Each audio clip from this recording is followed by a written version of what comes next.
All right, let's dive in.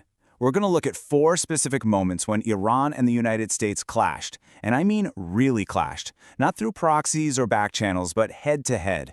These are the open confrontations that tell a story of a long and really tense history. So picture this. It's January 2020. The world is basically on the edge of its seat. Iran has just fired a whole barrage of ballistic missiles at an American airbase over in Iraq. And back in Washington, the official word from the White House was meant to cool things down. All is well. But was it real? The reality on the ground, it told a completely different story. Now, thankfully, there were no deaths. Some advance warning let soldiers get to cover. But the impact was absolutely severe. Over 100 U.S. service members ended up with traumatic brain injuries from the sheer force of the blasts. And when you look at the satellite images, you see hangars, barracks just obliterated. The scary part was the precision. These missiles hit fuel depots and command posts dead on. This wasn't a random shot in the dark. It was a very targeted, very powerful message. Now, this attack didn't just come out of nowhere. Not at all. It was a direct and very publicly claimed act of retaliation for something that had rocked the entire region just a few days before. Here's how fast this all went down. On January 3rd, a U.S. drone strike kills General Qasem Soleimani, one of Iran's most powerful military leaders. Iran immediately swore it would get revenge. And just 6 days later, on January 8th, they did. They fired those missiles and took full credit. It was an incredibly fast and direct tit for tat. That 2020 missile strike was, a huge deal. But you'd be mistaken to think it was a one-off event. It actually fits into a much bigger pattern. And to see that, we just have to rewind the clock by 1 year, when the fight wasn't on the ground, but way, way up in the sky. So let's go back to June of 2019. Tensions are already incredibly high. We're talking sanctions, attacks on oil tankers, the whole 9 yards. The U.S. is using its most advanced technology to keep an eye on things, including this really sophisticated spy drone. Okay, now this is where it gets wild. Look at that number, 60,000 feet. To put that in perspective, that's almost double the cruising altitude of a commercial airliner. We're talking way up there, where most air defense systems just can't reach. The U.S. probably thought its multi-million-dollar Global Hawk drone was totally untouchable. Well, Iran was about to prove them wrong. So after Iran's missile system locks on and takes this thing out of the sky, the entire dispute boils down to one simple but absolutely critical question. Where was it? Iran came out and said, hey, this drone was 15 kilometers inside our airspace. It was fair game. The U.S. was just as adamant, saying, no way, it was over international waters. You had 2 totally conflicting stories, and the whole world was watching, wondering if this was the spark that would start a war. These modern face-offs with all the high-tech drones and missiles, they don't just happen in a vacuum. They have deep, deep historical roots.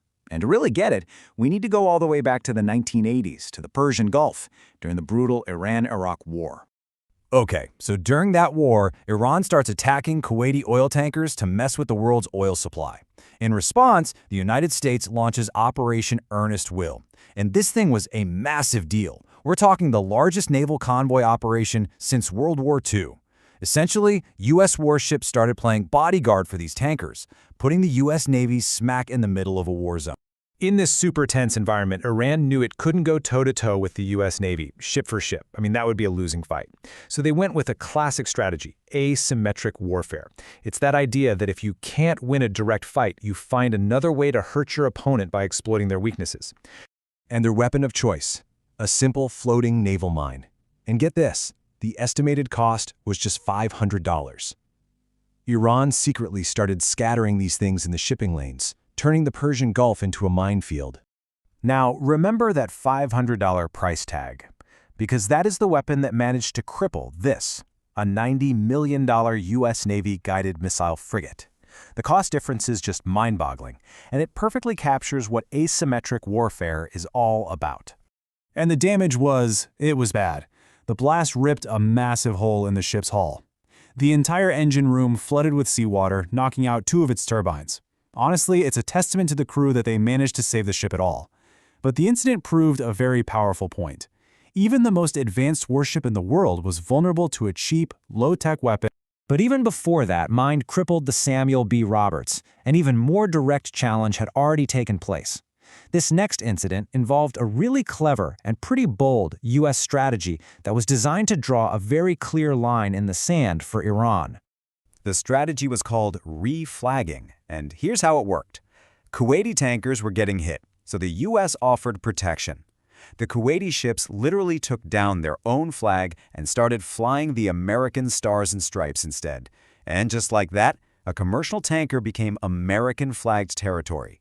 The message couldn't have been clearer. If you attack this ship, you are attacking the United States. On October 16, 1987, Iran crossed that line. They fired a missile that slammed right into the bridge of the MV Sea Isle City, one of those reflagged tankers. And the human cost was significant. 18 crew members were injured, and the ship's American captain was blinded in the attack. This was the first direct Iranian strike on a vessel that was, for all intents and purposes, American property. So when we step back and look at these four events together, the high-altitude drone, the ballistic missile barrage, the cheap sea mine, and the attack on a reflagged ship, a pretty clear pattern starts to emerge, doesn't it? It's a history of Iran consistently finding ways to challenge a superpower head-on, often using these clever, asymmetric tactics to try and level the playing field. And look, this history isn't just something that's in the past. It raises a really critical question for all of us, right now. In this age of drones and cyber warfare and precision missiles, how do these historical clashes, these moments of direct challenge and retaliation, continue to define the dangerous and unwritten rules of engagement between rival powers today?